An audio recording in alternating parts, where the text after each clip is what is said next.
إن الموت الذي تفرون منه فإنه ملاقيكم ثم تردون إلى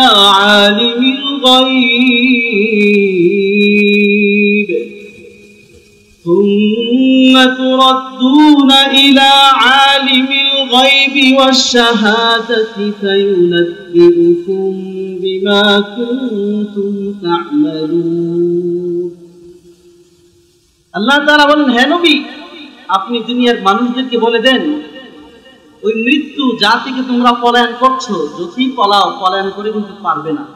মুলাকিকুম, ওই মৃত্যু তোমাদের সাথে সাক্ষাৎ লাভ করবেই। মৃত্যু থেকে বাঁচার কোনো উপায় নাই।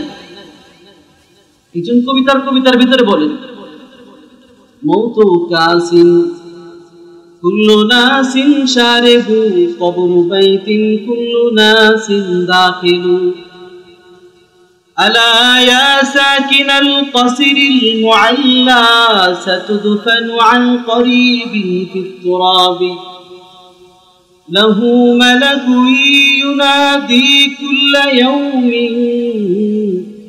بدون الموت وابنوا في الخراب قليل عمرنا في دار الدنيا ومرجعنا إلى بيت التراب। একজন আরবি কবিতার ভিতরে বলেন, মৌতু কাসিন কুল্লু নাসিন শারিবু, মৃত্যু এমন একটা পেয়ালা, দুনিয়ার জমিনে এমন কোনো মানুষ নাই যেই মানুষ ওই মৃত্যুর পেয়ালা পান করা থেকে বাঁচতে পারবে। মৃত্যুর পেয়ালা সকলকেই পান করতে পারবে, বাঁচার কোনো উপায় আছে নাকি কাহারও? কোনো উপায় নেই, সকলকেই পান করতে হবে।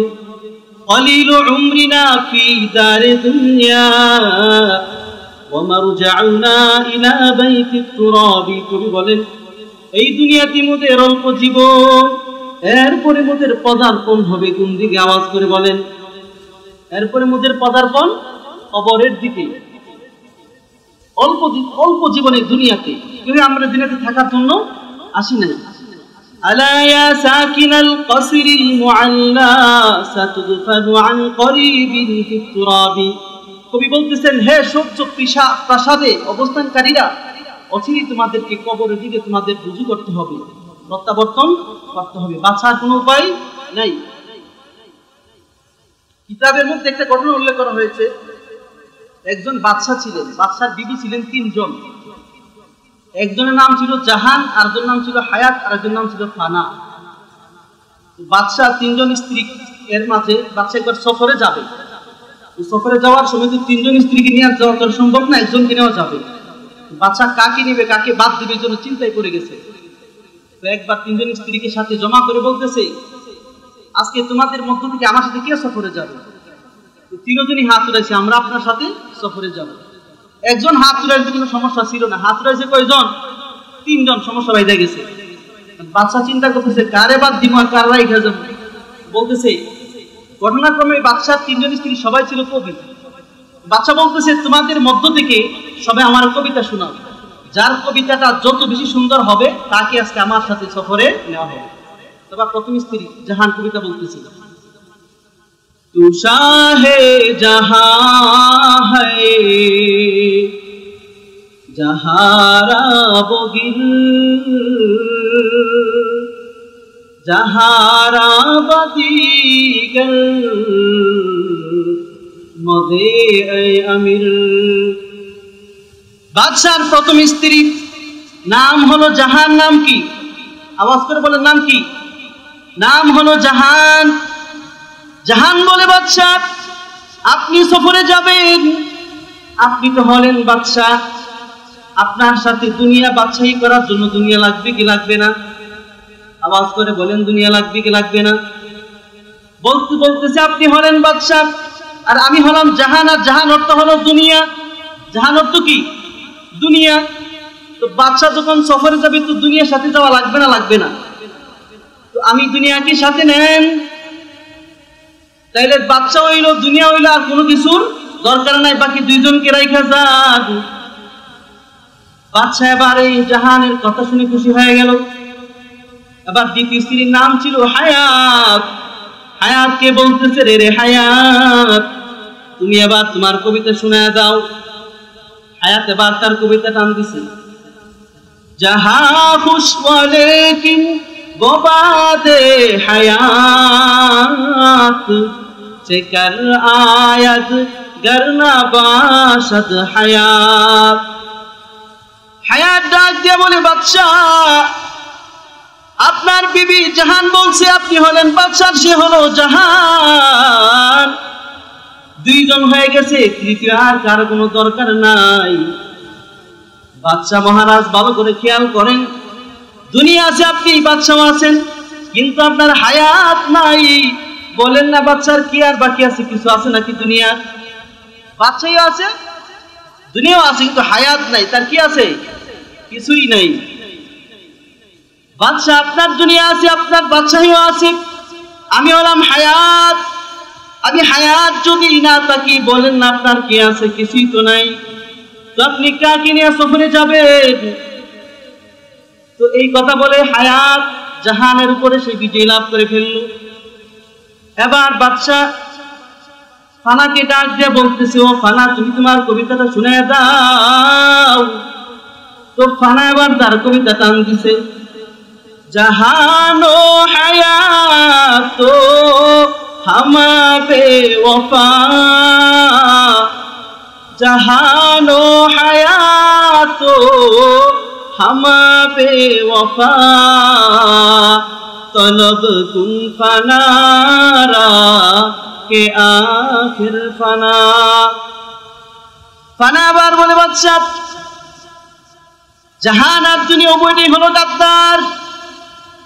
জাহান ও দুনিয়াও গাদ্দার, হায়াতও আপনার গাদ্দার। বাদশাহ বলে, তুমি কেমনে বুঝলে আমার হায়াতও আমার গাদ্দার, দুনিয়াটাও আমার গাদ্দার? এবার পানায় ডাক দেয়া কয়, বাদশাহ আপনি বলেন না যে হায়াত আপনার আছে, ওই হায়াত কি চিরকাল আপনার থাকবে নাকি? আপনারা কি বলেন, হায়াত চিরকাল থাকবে? আরো যেটা আওয়াজ করে বলি, হায়াত চিরকাল থাকবে? বাদশাহ বলে, বাদশাহ ফানা বলে, বাদশাহ যে হায়াত আপনার সাথে আছে, ওই হায়াত কিন্তু চিরকাল আপনার সাথে থাকবে না। একদিন আপনার কাছ থেকে আপনাকে লাথি মেরে বিদায় নিয়ে উড়ন্ত পাখির মতো চলে যাবে। হায়াত কিন্তু চিরকাল আপনার সাথে থাকবে না। জাহান তো দুনিয়া, জাহান বলছে সে দুনিয়া, দুনিয়াটাও কিন্তু চিরকাল থাকবে না। দুনিয়াটাও একদিন ভেঙ্গে চুরমার হয়ে যাবে, কি হবে? হয়ে যাবে না? দুনিয়াটা কি হয়ে যাবে? একদিন চুরমার হয়ে যাবে। তো জাহানও গাদ্দার, জাহান একদিন আপনাকে ছেড়ে চলে যাবে। দুনিয়াও গাদ্দার, দুনিয়াও একদিন আপনাকে ছেড়ে চলে যাবে। দুনিয়াও চিরকাল থাকবে না। আপনার সর্বশেষ সাথী হবে ফানা। ফানা অর্থ ধ্বংস, মানে দুনিয়াও ধ্বংস, আপনি হবেন ধ্বংস, আর ধ্বংস হলো আপনার শেষ সাথী। এরপরে আর দুনিয়াতে আর কোনো কিছু নেই। তো আমি হলাম আপনার সর্বশেষ সাথী, তো আমার বাদ দিয়ে আপনি কারে নিবেন? বুঝে আসছেনি? আপনার তিনজন বন্ধু, দুইজনকে গাদ্দার পাইলেন, তৃতীয় নম্বরে আপনার তিনজনের সাথী পাইলেন, আপনি দুইজনের সাথী নিবেন না 3 নম্বরের সাথী নিবেন? 3 নম্বর। তো ফানাই কথা বলে সবার উপর বিজয়ী লাভ করে ফেললো। তো আমি যে বিষয়টা বুঝাতে চাইলাম, আমাদের সবার শেষ হলো কি? ফানা, ধ্বংস। সকলকেই ধ্বংসের যে পেয়ালা আছে, পেয়ালা পান করতেই হবে, বাঁচার কোনো উপায় নেই। এই জন্য সূরা মুলকের ভিতরে আল্লাহ তাআলা বলে, তাবারাকাল্লাযী বিয়াদিহিল মুলকু ওয়া হুয়া আলা কুল্লি শাইইন কাদির।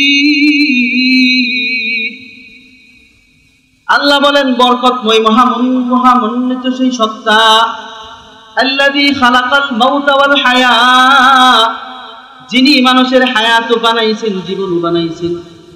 আল্লাহ বলেন, এরে বান্দা, তোমাকে হায়াত দিয়া দুনিয়ার জমিনে পাঠাইলাম, দুনিয়ার জিন্দেগি দিয়া পাঠাইলাম, আবার মৃত্যু দিলাম। দুইটার মাঝখানে হলো তোমার জীবন। অল্প সময় হলো তোমার জীবন, এরপরে তোমাকে মালিকের ডাকে ইশারা দিয়ে কবরে চলে যেতে হবে। ওই মাঝখানের সময়টা তোমাকে দুনিয়াতে পাঠাইলাম, এই মাঝখানের জিন্দেগি দুনিয়ার জমিনে কেন পাঠাইলাম? আল্লাহ বলেন, লিয়াবলুয়াকুম আইয়ুকুম আহসানু আমালা, আল্লাহ বলেন তিনি পরীক্ষা করবেন তোমাদের মধ্য থেকে কার আমলগুলি কত বেশি সুন্দর। এখানে হলো মূল পয়েন্ট, খেয়াল করবেন আল্লাহ তাআলা কি বলেন, তোমাদের মধ্য থেকে কার আমলগুলি কত বেশি সুন্দর। আল্লাহ তাআলা বলেন নাই কার আমল কত বেশি, আল্লাহ বলছেন কি কার আমল কত বেশি সুন্দর। তো এই আয়াতের ব্যাখ্যায় মুফাসসিরিনে কেরামগণ বলেন যে আল্লাহ তাআলার কাছে বেশি আমলের কোনো মূল্যায়ন নাই, মূল্য নাই। আল্লাহ তাআলার কাছে অল্প আমলই অধিক মূল্যবান, যদি আমলটা যদি সুন্দর আমল হয়। قال النبي صلى الله عليه وآله وسلم أخلص دينك يكفيك العمل القليل أخلص دينك يكفيك العمل القليل ইখলাসের সাথে আমল করো, অল্প আমলই তোমার নাজাতের জন্য যথেষ্ট হয়ে যাবে। বেশি আমল দিয়ে জান্নাত পাওয়া যাবে না, অল্প আমলে যদি আমলের মতো যদি হয় জান্নাত পাওয়ার জন্য এই আমলটাই যথেষ্ট। হাদিসের মধ্যে আল্লাহ নবী সাল্লাল্লাহু আলাইহি ওয়াসাল্লাম বলেন হাশরের ময়দানে একজন আবেদ 400 বছরের ইবাদত সাথে নিয়ে হাজির হবে। তো আল্লাহ তাআলা আবেদকে বলবেন, বান্দা তো জান্নাতে যেতে চাও? বলে হ্যাঁ, জান্নাতে যাওয়ার জন্যই তো পাগল হয়ে আসছিলাম দুনিয়াতে।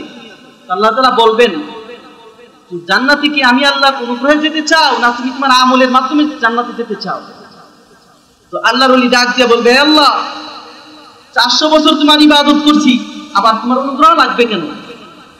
400 বছর তোমার ইবাদত করলাম, আমি আমার আমলের মাধ্যমে জান্নাতে যেতে চাই। আল্লাহ তাআলা ফেরেশতাদেরকে বলবেন, বান্দারে একটু সামন দিক থেকে ঘুরায় নিয়ে আসো। বান্দা আন্দাজ করতে পারে নাই, একটু সামন দিক থেকে ঘুরায় নিয়ে আসো। ফেরেশতারা বান্দাকে নেবে একটু সামন দিকে ঘুরায় নিয়ে আসার জন্য। একটু সামনে নিয়ে যাওয়ার পরে জাহান্নামের আগুনের হিট ওই বান্দার গায়ে লাগবে।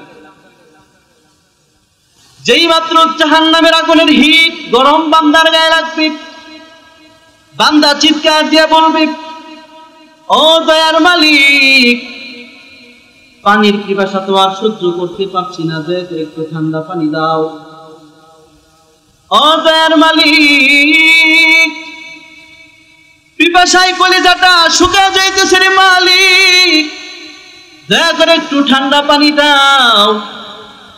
বলেন না জাহান্নামের আগুনের হিট লাগার পরে যদি হালত যদি হয়, যে সকল বান্দারা জাহান্নামে থাকবে ওই সকল বান্দাদের হালতটা কি হবে? জাহান্নামের আগুনের হিট বান্দার গায়ে লাগা মাত্রই চিৎকার দিয়ে বলবে, রে মালিক, এই গরম তো সহ্য হয় না, দয়া করে একটা গ্লাস ঠান্ডা পানি দাও। ফেরেশতারা ডাক দিয়া বলবে, আরে আল্লাহর গোলাম, দুনিয়ার জীবনে বহু পানি পান করেছো, আল্লাহ তাআলা ওই পানির জন্য কোনো বিনিময় নেয় নাই। আজকে হাশরের ময়দানে তুমি চাইলে তোমাকে পানি দেওয়া হবে না। আজকের ময়দানে বিনা পরিশ্রমিক বিনা বিনিময়ে পানি তোমাকে দেওয়া হবে না। পানি পান করার জন্য বিনিময় লাগবে। আল্লাহর বান্দা ডাক দিয়া বলবে, কি তোমাদের বিনিময়? ফেরেশতারা ডাক দিয়া বলবে, আজকের দিনে যদি একটা গ্লাস ঠান্ডা পানি যদি তোমাকে পান করতেই হয় তো 400 বছরের ইবাদত দেওয়া লাগবে। কয়শো বছরের ইবাদত? আরো যদি আওয়াজ করে বলি, কয়শো বছরের ইবাদত? এই 400 বছরের ইবাদত যদি দিয়া দেয় তার কিছু আছে নাকি? 400 বছরের ইবাদত হইল মাত্র তার পুঁজি। ওই পুঁজি যদি তার চইলা যায় আর কোনো কিছু তার থাকবে নাকি? বান্দা চিন্তায় পড়ে যাবে, 400 বছরের ইবাদত যদি একটা গ্লাস ঠান্ডা পানি পান করার জন্য যদি দিয়া দেই, আমার তো আর কিছুই থাকবে না। শেষ পর্যন্ত বান্দা পানির পিপাসায় কাতর হয়ে জমিনে চটপট চটপট করতে থাকবে। এক পর্যায়ে বলবে, আমল যেদিকেই যাক যাক, কোনো অসুবিধা নাই, একটা গ্লাস ঠান্ডা পানি আগে আমাকে দাও, করে জানারে ঠান্ডা করি।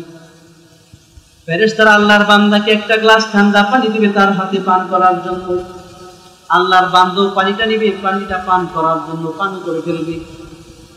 পানিটা পান করার পরে বান্দার পিপাসা মিটবে না, আবারও চিৎকার দিয়ে বলবে, পানি দাও। এই কঠিন পিপাসা তো আমি সহ্য করতে পারছি না, দয়া করে আরেকটা গ্লাস ঠান্ডা পানি আমাকে দাও না। ফেরেশতারা বলবে, রে আল্লাহর গোলাম, বললাম না একটা গ্লাস ঠান্ডা পানির মূল্য কত? আওয়াজ করে বলেন না কত? তো তুমি তো তোমার সব বিনিময় দিয়ে দিছো, আর তো তোমার কাছে কিছুই নাই, বলো না কিসের বিনিময়ে তোমাকে আমি ঠান্ডা পানি দিব? আল্লাহর বান্দা নিজের ভুল বুঝতে পারবি, আল্লাহ রাব্বুল আলামিনের কুদরতি কদমে সিজদা দিয়া বলবি, রে মালিক, আমি আমার আমলের পাওয়ার দেখাইয়া বড় ভুল করে ফেলেছি, আল্লাহ দয়া করে তুমি আমাকে ক্ষমা করে দাও। আল্লাহ রাব্বুল আলামিন তো হলেন দয়ার সাগর, যেই মাত্র বান্দা তার চোখের পানিগুলি ছেড়ে দিবে, সঙ্গে সঙ্গে আল্লাহ তাআলা বান্দার ভুলকে ক্ষমা করে জান্নাত দিয়া দিবেন। 400 বছরের ইবাদত দিয়া কিন্তু বান্দা আটকা পড়ে গেছে, বাঁচতে পারছে না। অথচ আরেক হাদিসের মধ্যে আছে, সামান্য আমল করছে একজন মানুষ, একজন আল্লাহর বান্দী অল্প একটা আমল করছে, সারাটা জিন্দেগি গুনাহ করছে, এই সামান্য আমলের মাধ্যমে ওই বান্দী জান্নাত পেয়ে গেছে। একটু সামান্য আমল, সামান্য আমলটা কি? একটা কুকুরকে পানি পান করাইছে। আল্লাহর বান্দী দুশ্চরিত্রা, নিজের দেহে ব্যবসা করে জীবন প্রতিপালন করে। আল্লাহর বান্দী একদিন সফর করছে, তাকায় দেখে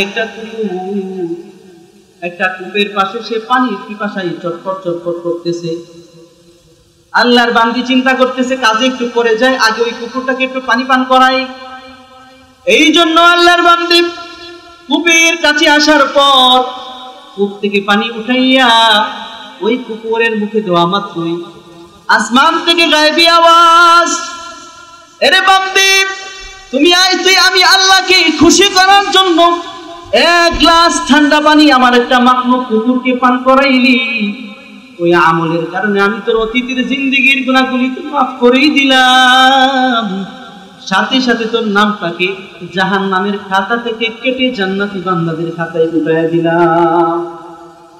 আমল করছে কয়টা? একটা। সারাটা জিন্দেগি পাপাচারে ভরপুর, কিন্তু একটা আমল করছে, আমল করার মতো, ওই আমলটাই আল্লাহ তাআলার কাছে গ্রহণযোগ্য হয়ে গেছে। আল্লাহ তাআলা তার জিন্দেগির গুনাহগুলি মাফ করে দিয়েছে। এতে কি বুঝে আসলো? বেশি আমলের কোনো মূল্য আল্লাহর কাছে না। এক হাদিসের মধ্যে আল্লাহ রাসূল সাল্লাল্লাহু আলাইহি ওয়াসাল্লাম বললেন, সাহাবায়ে কেরামদেরকে বললেন, মাল ফাকির, আরে আমার সাহাবী, ফকির কাকে বলে? সাহাবায়ে কেরাম বললেন, ওগো আল্লাহর নবী, মান লা দিনার লাহু ওয়ালা দিরহামা, আমরা তো ফকির ওই ব্যক্তিকে মনে করি যার টাকা নাই পয়সা নাই। কি বলেন? কাকে ফকির মনে করেন?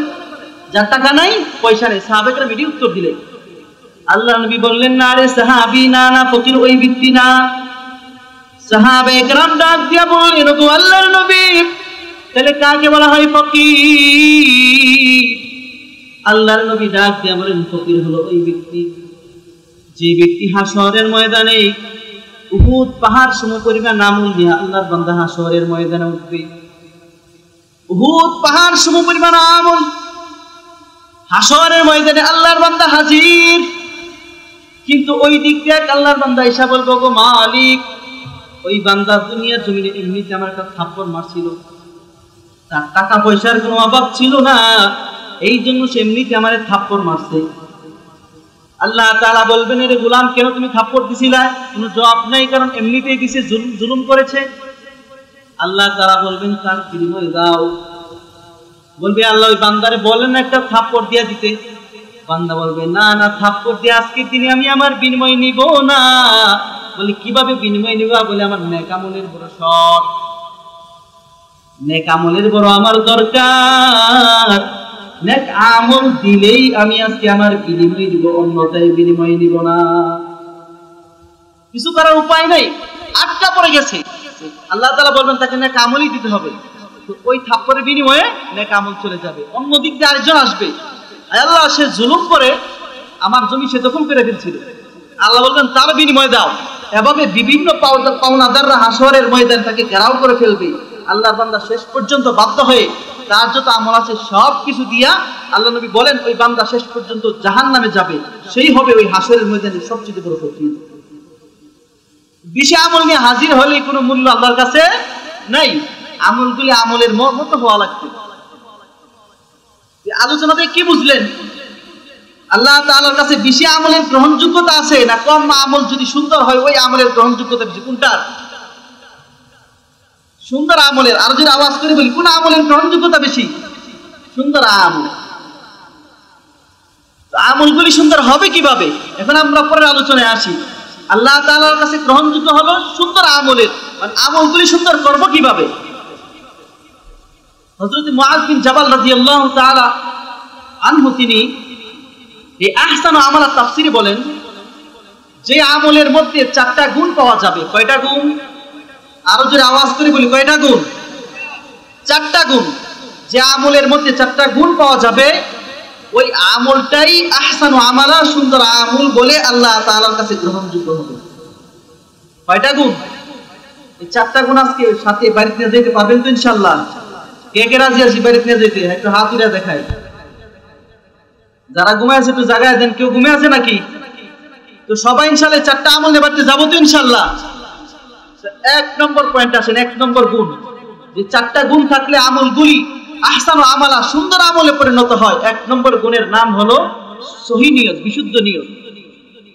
قال النبي صلى الله عليه وسلم إنما الأعمال بالنيات وإنما لكل امرئ ما نوى فمن كانت هجرته إلى الله ورسوله فهجرته إلى الله ورسوله ومن كانت هجرته إلى دنيا أو امرأة يصيبها فهجرته إلى ما هاجر إليه। আল্লাহ নবী সাল্লাল্লাহু আলাইহি ওয়াসাল্লাম বলেন যে বান্দার আমলগুলি নির্ভর করে তার নিয়তের উপরে। কিসের উপরে? নিয়তের উপরে। যে আমলের মধ্যে নিয়তটা যত বেশি সুন্দর হবে তা ওই বান্দার আমলটাও তত বেশি সুন্দর হয়ে যাবে। একটা আমল সাধারণটা আমল, নিয়তের কারণে এটা ভালো আমলে পরিণত হয়ে যায়। আবার আরেকটা আমল নিয়তটা সুন্দর না হওয়ার কারণে ওই আমলটাই ভালো আমল, এটা কোনো আমল না, এটা একটা সাধারণ কাজে পরিণত হয়ে যায়। উদাহরণ দিলে বুঝবেন। আপনারা যারা আছেন সবার তো বাড়িঘর আছে, আছে না নাই? বাড়িঘর যখন বানান তখন জানালা দেন কি দেন না?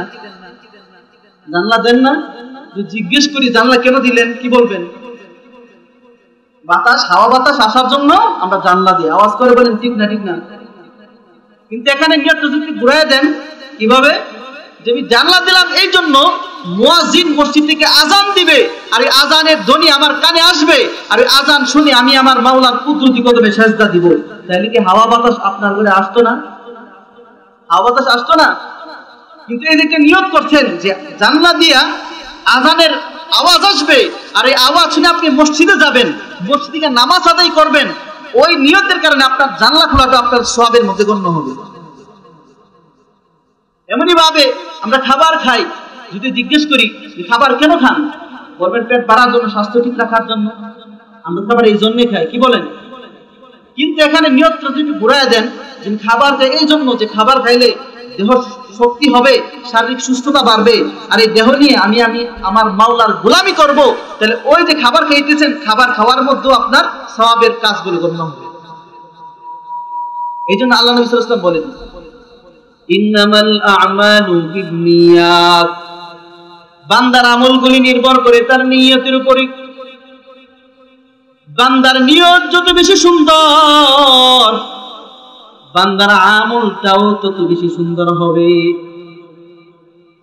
হায়াতুল হাইওয়ান কিতাবের ভিতরে একটা ঘটনা উল্লেখ করছে, বুঝার জন্য বলি, সিহত আর জোর পিতা পরে বুঝার জন্য বলতেছি।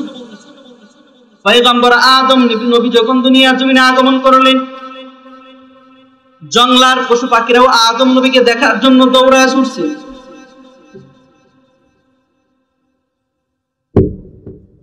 জঙ্গলার পশু পাখিরাও দৌড়ায় ছুটছে, সাথে সাথে হরিণেরাও ছুটছে। সাথে কিছু হরিণেরা ডাক দেয়া কই যাও, বলে আল্লাহর পয়গম্বর আদম দুনিয়ার জমিনে আসছে, আদমকে দেখার জন্য যাই। বলে আমাদেরকেও সাথে নিয়ে যাও না? তো চলো চলো আমরাও যাই। সবাই মিলে পয়গম্বর আদমকে দেখার জন্য গেছি। পয়গম্বর আদম নবীকে দেখতে যাওয়ার পরে পয়গম্বর আদম নবী ওই পশুদের আগমনটাকে দেখে তো খুশি হইলেন। পয়গম্বর আদম নবী যখন দুনিয়ার জমিনে আসলেন কি পোশাক নিয়ে আসছিলেন? পয়গম্বর আদম নবী কি পোশাক নিয়ে দুনিয়ার জমিনে আসছিলেন? আওয়াজ করে বলেন না। কোন পোশাক নিয়ে আসছিলেন? খালি গায়ে আসছিলেন, উলঙ্গ হয়ে আসছিলেন। তো পয়গম্বর আদম নবী দুনিয়ার জমিনে আসার পর নিজের চতুরকে রাখার জন্য গাছের পাতা ছিঁড়ে ছিঁড়ে নিজের চতুরটাকে ডাকলেন। পয়গম্বর আদম নবী নিজের চতুরটাকে রাখার পরে অবস্থায় জঙ্গলার হরিণীরা এসে হাজির। পয়গম্বর আদম নবী তাদের আগমন দেখে খুশি হয়ে নিজের পাতা থেকে ছিঁড়ে ছিঁড়ে একটু একটু করে পাতা তাদের মুখে দিলেন। জঙ্গলার হরিণীরা ওই পাতাকে খেয়ে আবার জঙ্গলায় ফিরত চলে গেল। জঙ্গলার ভিতরে যাওয়ার পরে পুরো জঙ্গলার ভিতরে সুগন্ধির সুবাস পুরা জঙ্গলার ভিতরে ছড়ায়া পড়ছে। অন্যান্য হরিণী যারা দেখতে যায় নাই তারাও দৌড়ে আসছে। আয়েশা বলে, কিরে ভাই, তোদের শরীর থেকে তো সুঘ্রাণ, যে গ্রাণ আমাদের ভিতরে নাই, তার কারণটা কি? তো হরিণা ডাক দিয়া বলে, গতকাল কেউ তো এই গ্রাণ আমাদের শরীরে ছিল না, আজকে হঠাৎ করে কেন এই গ্রাণ আমাদের শরীর থেকে আসলো? একজনে ডাক দিয়া কয়, আমার তো মনে হয় পয়গম্বর আদমকে যে দেখতে গেছি, আরে আদম আলাইহিস সালাম যে পাতা খাইতে দিয়েছে, ওই পাতা খাওয়ার কারণেই মনে হয় আল্লাহ রাব্বুল আলামিন আমাদের মৃগনাবি তৈরি করে দিয়েছেন, যা থেকে আজকে এই সুঘ্রাণ চতুর্দিকে ছড়ায় পড়ছে। ওই পয়গম্বর আদমকে যে দেখতে গেছি, তিনি আমাকে কিছু পাতা দিয়েছে খাওয়ার জন্য, ওই পাতা খাওয়ার পর থেকেই শারীরিক একটা উন্নতি দেখতেছি, তো মনে হয় ওই পাতা খাওয়ার কারণেই আমাদের মৃগনাবি যে তৈরি হয়েছে, এখান থেকে সুঘ্রাণ আসতেছে। তো সাথে সাথে অন্যান্য হরিণীরা বলতেছে, বলো না আদম আলাইহিস সালাম কোথায় আছে? বলে, অমুক জায়গায় আছে, তোমরা যাও।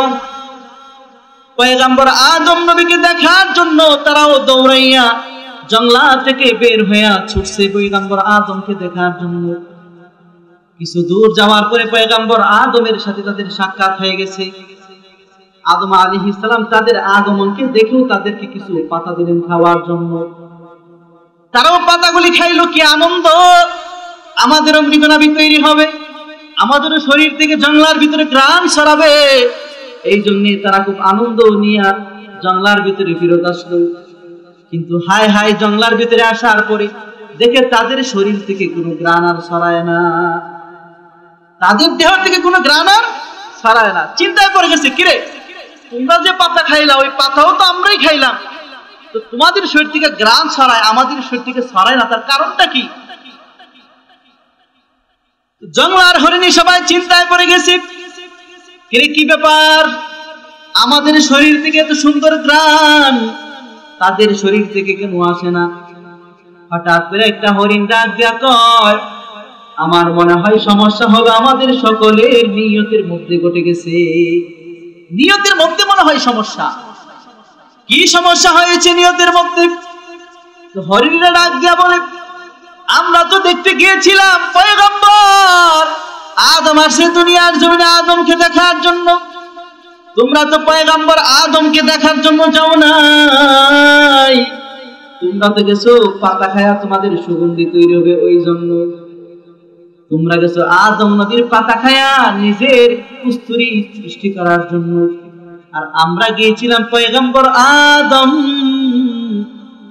আল্লাহ তাআলার একজন পয়গম্বর, জলিলুল কদর পয়গম্বর, ওই পয়গম্বরকে আমরা দেখতে গিয়েছিলাম। ওই নিয়তের মধ্যে গরমিল থাকার কারণে আমার মনে হয় তোমাদের মৃগনাবি তৈরি হয় নাই, আর আমাদের মৃগনাবি তৈরি হয়ে গেছে। নিয়তের একটা বেশ কম।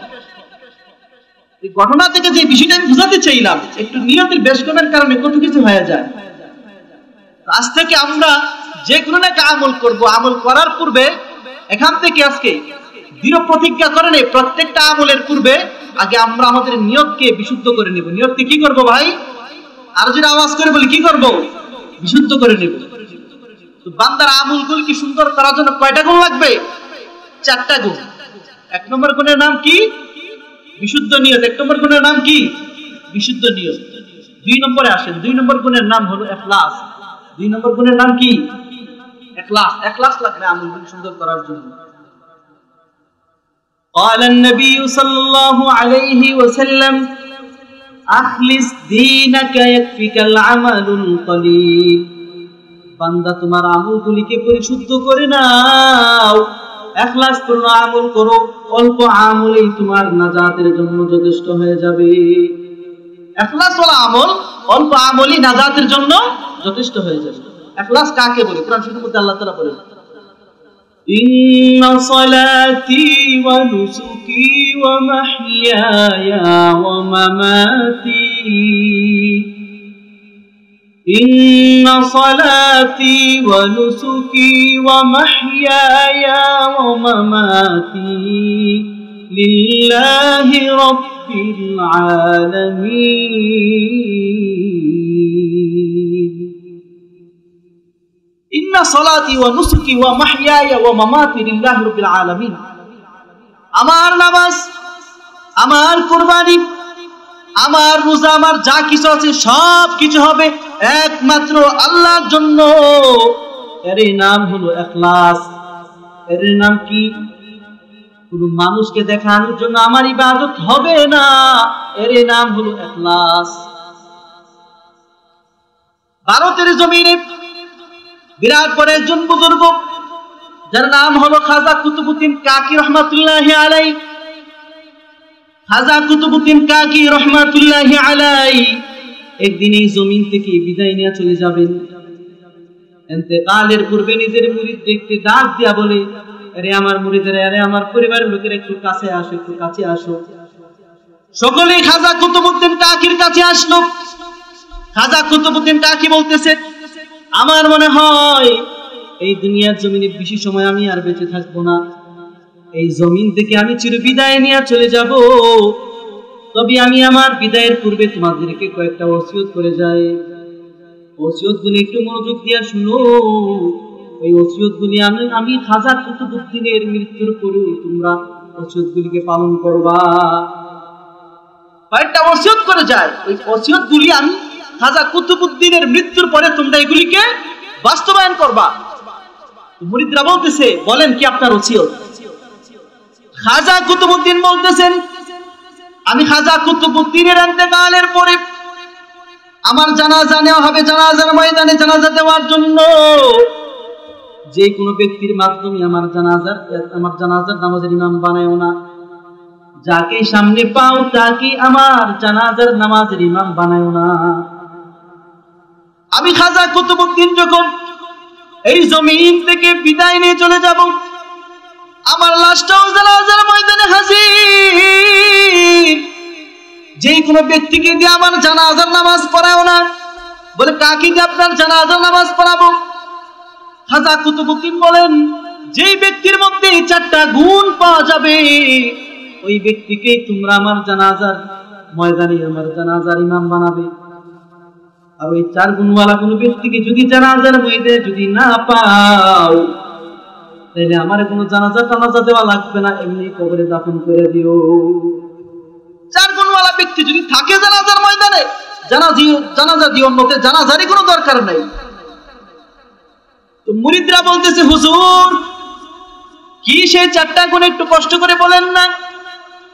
তো খাজা কুতুবউদ্দিন বলতেছেন, যে ব্যক্তি আমার জানাজার নামাজের ইমাম হবে, এক নম্বর হলো ওই ব্যক্তি 40 বছর যাবত যে ব্যক্তির তাহাজ্জুদ নামাজ কাজা হয় নাই, ওই ব্যক্তি আমার জানাজার নামাজের ইমাম হতে পারবে। এক নম্বর গুণ কি বলছে? 40 বছর পর্যন্ত তার তাহাজ্জুদের নামাজ কাজা হয় না। 2 নম্বর গুণ হলো যার তাকবীরে উলা 40 বছর পর্যন্ত ছুটে নাই। তাকবীরে উলা আমরা তো আজকে ফরজ নামাজই ছেড়ে দিই, তাকবীরে উলা কোনো খবরই নাই। 40 বছর পর্যন্ত যে বান্দা তাকবীরে উলা ছুটে নাই, ওই বান্দাই আমার জানাজার নামাজের ইমাম হওয়ার যোগ্যতা রাখে। অন্য কাউকে আমার জানাজার ইমাম তোমরা বানাইও না। 40 বছর পর্যন্ত যার তাকবীরে উলা ছুটে নাই। 3 নম্বর গুণ কি? খাজা কুতুবউদ্দিন বক্তার কাকি বলেন, 3 নম্বর হলো যে ব্যক্তি 40 বছর পর্যন্ত যার আসরের নামাজের পূর্বের 4 রাকাত সুন্নত ছুটে নাই, 40 বছর পর্যন্ত আসরের নামাজের পূর্বে 4 রাকাত সুন্নত ছুটে নাই ওই ব্যক্তি। 4 নম্বর গুণ কি? কুতুবউদ্দিন কাকি বলেন, যে ব্যক্তি 40 বছর পর্যন্ত কোন বেগানা নারীর দিকে ইচ্ছাকৃতভাবে তাকান নাই, অনিচ্ছা যদি পয়লা, যেটা শরীয়তে মাফ করে দিয়েছে। আল্লাহ নবী আলী রাদিয়াল্লাহু আনহু বলছেন, ইয়া আলী লা তাতবাইদ নজরাতান নজরা, হে আলী কোন বেগানা নারীর দিকে দৃষ্টি যদি পয়লা যায় তো দ্বিতীয়বার আর তাকায়ও না, সাথে নজরটাকে ফিরিয়ে নিয়ে আসো। তো এই তাকানোর কারণে আপনি যে ফিরিয়ে নিয়ে আসেন দৃষ্টিটা, এই কারণে আল্লাহ তাআলা আপনাকে আপনার আমল নামায় এর বিনিময়ে আল্লাহ তাআলা সওয়াব লিখবেন। কারণ আপনি যে দৃষ্টি ফিরে আনলেন, কষ্ট হয়েছে কি হয়েছে না? সুন্দর মেয়েদেরকে দেখলে দেখতে মন চায় না চায় না? এমন মানুষ যদি ভয়ে থাকেন, আপনি অবশ্যই আপনাকে দেখতে মন চাইবে। আপনি যখন চোখটা ফিরে নিয়ে আসছেন, আপনার কষ্ট হয়েছে কি হয় নাই? এই কষ্ট হওয়ার কারণে আল্লাহ তাআলা ওই কষ্টের কারণে আপনার আমল নামায় নেকি লিখে দিবেন। হযরত খাজা কুতুবউদ্দিন বখতিয়ার কাকি বলেন, যে ব্যক্তির মধ্যে 4টা গুণ পাওয়া যাবে ওই ব্যক্তি হবে আমার জানাজার নামাজের ইমাম। ওই 4 গুণওয়ালা মানুষ যদি জানাজার ময়দানে যদি না পাও, আমি খাজা কুতুবউদ্দিন বখতিয়ার কাকি কোনো জানাজা লাগবে না, এমনি তোমরা আমার এই কবরের মধ্যে দাফন করে দিও, জানাজার তোমরা চিন্তা ভাবনা তখন আর করিও না। ঠিকই খাজা কুতুবউদ্দিন বখতিয়ার কাকি কিছুক্ষণ পরে দুনিয়া ছেড়ে তিনি বিদায় নিয়ে চলে গেলেন। খাজা কুতুবউদ্দিন বখতিয়ার কাকি দুনিয়ার জমিন ছেড়ে চলে গেছেন। জানাজার লাশও ময়দানে হাজির করা হয়েছে।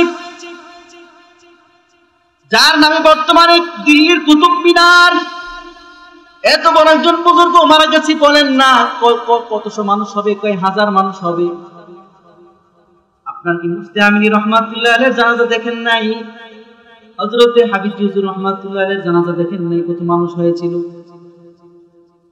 না জানি। কুতুবউদ্দিন কাকির জানাজার, বখতিয়ার কাকির জানাজার নামাজে কত মানুষ হয়েছিল।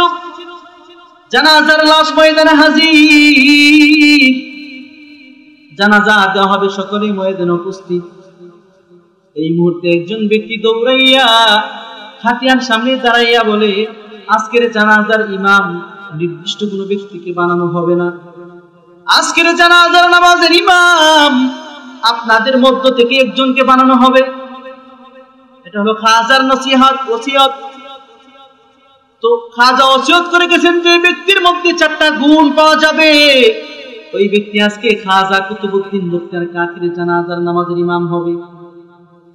তো সকলে তাকায় আছে, কি যেন 4টা গুণ, সকলে তাকায় রয়েছে। এই মুহূর্তে ওই ব্যক্তি একটা একটা করে গুণ বলতেছে। আজকে কুতুবউদ্দিন বখতিয়ার কাকির জানাজার নামাজের ইমাম হবে যে ব্যক্তি 40 বছর পর্যন্ত কোনদিন তাহাজ্জুদের নামাজ কাজা করে নাই। 40 বছর পর্যন্ত যেই ব্যক্তি কোনদিন তাহাজ্জুদের নামাজ কাজা করে নাই। 2 নম্বর হলো যেই ব্যক্তি, ওই ব্যক্তি যার মতো এই গুণের সাথে সাথে দ্বিতীয় একটা গুণ পাওয়া যাবে, আসরের নামাজের পূর্বে 4 রাকাত সুন্নাত যার ছুটে নাই। 40 বছর পর্যন্ত যেই ব্যক্তি কোনদিন বেগানা কোন নারীর দিকে তাকাই নাই। 40 বছর পর্যন্ত যেই ব্যক্তির তাকবীরুল উলা ছুটে নাই, ওই ব্যক্তি আজকে এই কুতুবউদ্দিন বখতিয়ার কাকির জানাজার নামাজের ইমাম হবে। ময়দানে যারা ছিল সবাই চোখের পানিগুলি ছেড়ে দিয়ে কান্না শুরু করে দিয়েছে। হায় রে, কুতুবউদ্দিন বখতিয়ার কাকির জানাজার নামাজের জন্য এত কঠিন শর্ত, এমন কোন ব্যক্তি ময়দানে আছে নাকি? এই জন্য পুরাটা ময়দানের মধ্যে কান্নার রোল পড়ে গেছে। সাথে সাথে ওই ব্যক্তি বলতেছে, এই গুণওয়ালা কোন মানুষ যদি ময়দানে আজকে না পাওয়া যায়, তাহলে খাজার কোনো জানাজা আজকে দেওয়া হবে না, খাজাকে এমনি কবরের মধ্যে দাফন করে দিয়ে দেওয়া হবে। মুরিদরা চোখের পানিগুলিকে সামনে রাখতে পারছে না। আজকে বুঝি আমাদের মতো মুরিদ থাকা সত্ত্বেও আমাদের শাইখের জানাজা ছাড়াই কবরের মধ্যে দাফন করতে হবে। এই জন্য পুরাটা ময়দান স্তব্ধ হয়ে গেছে। কেউই তো সামন দিকে বাড়ে না, যে ওই নিজের দিকে তাকায় 40 দিনও খুঁজা পায় না। যে ব্যক্তি 40 দিন পর্যন্ত এই 4 গুণের সাথে আছে, 40 বছর তো অনেক দূরে, এই জন্য পুরাটা জানাজার ময়দান একবারে চুপ হয়ে গেছে, একবারে নিশ্চুপ হয়ে গেছে পুরাটা জানাজার ময়দান। তো ঠিক সেই মুহূর্তে দিল্লির তখন সুলতান, দিল্লির তখন বাদশাহ, দিল্লির বাদশাহ তখন জানাজার মাঝখান থেকে সুলতান শামসুদ্দিন আলতামাস রহমাতুল্লাহি আলাইহি জানাজার মাঝখানে তিনি ছিলেন। কাতার ভেঙ্গে ভেঙ্গে সামন দিকে আসলেন, আসার পরে জানাজার খাটিয়ার সামনে এসে হাজির হলেন।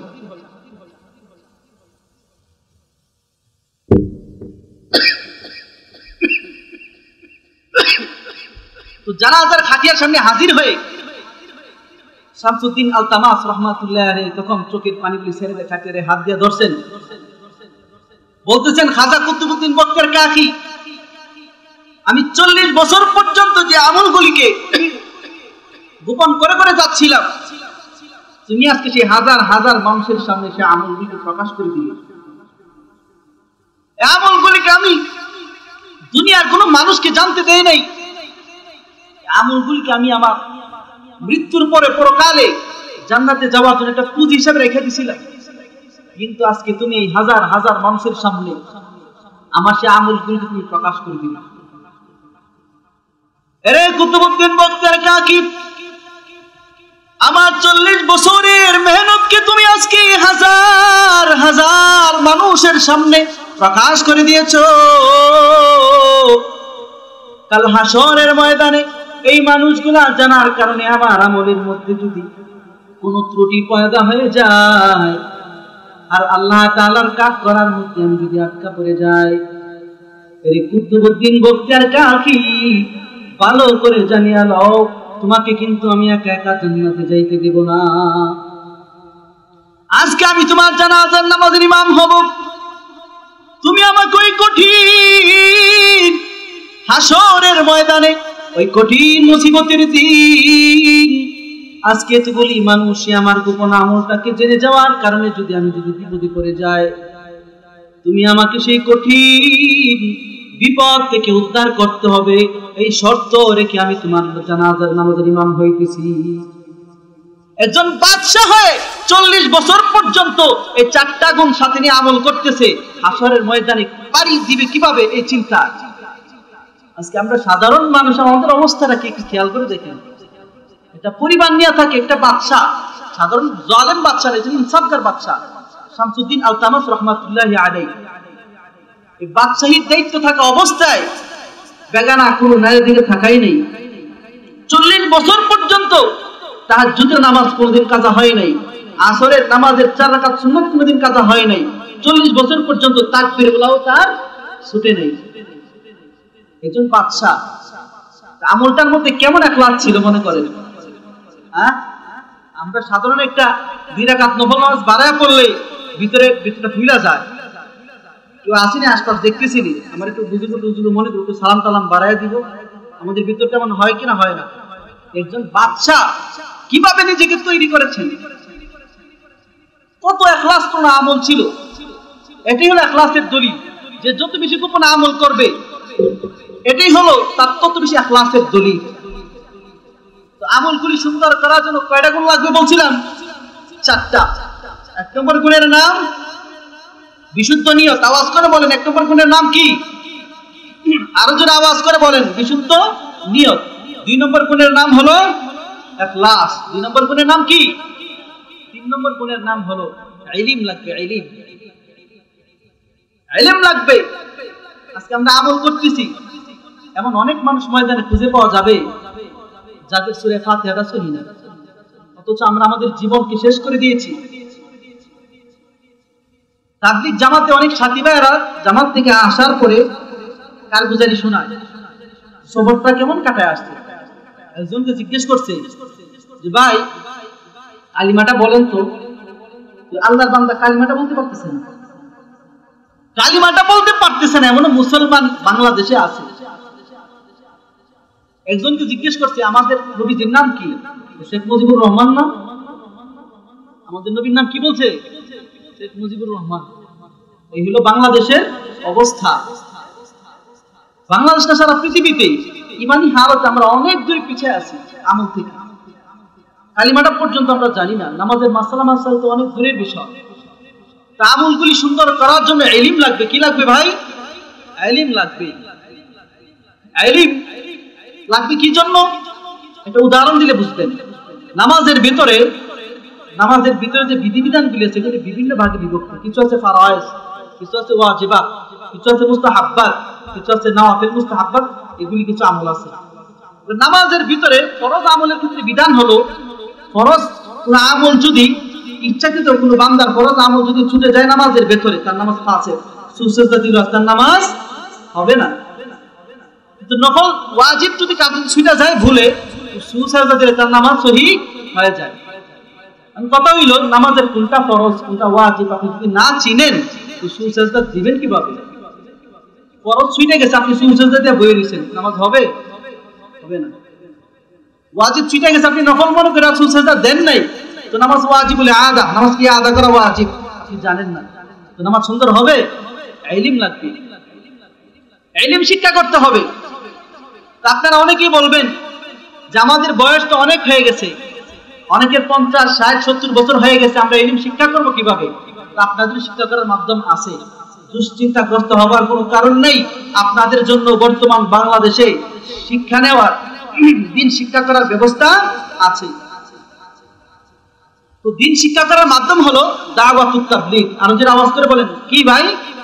দাওয়াতুত তাবলীগ। আপনাদের দিন শিক্ষা করার মাধ্যম হলো দাওয়াতুত তাবলীগ। ওই দাওয়াতুত তাবলীগে যারা বয়স্ক আছে তাদের দিন শিক্ষার একটা মাধ্যম, আমরা সেখানে সময় দিয়ে দিনের জন্য মাসাইলগুলি শিক্ষা করে নিতে পারি। যারা অল্প বয়সের আছে, আপনারা আপনাদের বাচ্চা কাচ্চাদেরকে মাদ্রাসায় ভর্তি করে দিতে পারেন। 5-6 বছর পড়াশোনার পরে যখন জরুরি দিনই বিষয়গুলি শিখে ফেলবে তখন স্কুলে কলেজ দেন, কোনো সমস্যা নাই। বাকি জরুরি মাসাইলগুলি থাকে শিখার জন্য কিছু সময় দেন। এখন অনেকে আছে বলবেন হুজুর মাদ্রাসায় দিলে খাইব কি?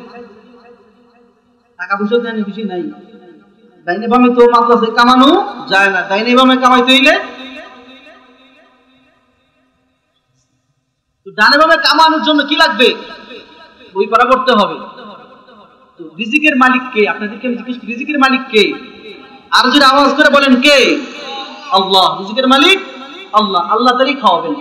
ওই যে একবার একজন ডাকাত গেছে ডাকাতি করার জন্য, সে নিজে রয়েছে বাহিরে, তার কিছু লোককে ভিতরে পাঠাইছে। ভিতরে পাঠায় ডাকাত তাকায় দেখতেছে হঠাৎ করে একটা পাখি একটা মরা তাল গাছ লাগায় বারবার যাইতেছে আর আসতেছে। ডাকাত সর্দার ভালো করে খেয়াল করে দেখে ওই পাখিটার মুখে খাবারটা নিয়ে সে বারবার তাল গাছ লাগায় যায়, আবার সে ফেরত যায়। তো ডাকাতের সর্দার ভাবতেছে আরে বাচ্চার জন্য কি মায়া, দেখছো নিজে খাবারটা মুখে আনে কিন্তু ভিতরে ঢুকায় না। এই জন্য সে উপরে কি হইতেছে দেখার জন্য সে এই উঁচু তাল গাছ বাইরে উঠছে। ওঠার পরে তাকায় দেখে আসলে সেখানে কোনো পাখির বাচ্চা না, একটা অন্ধ অজগর সাপ উপর দিকে হা করে তাকায় আসে, আর ওই পাখিটা তার মুখের মধ্যে খাবার দিতেছে। তো ডাকাতের সর্দার এই হালতটা দেখার পরে সঙ্গে সঙ্গে ভিতরে আল্লাহর ভয়,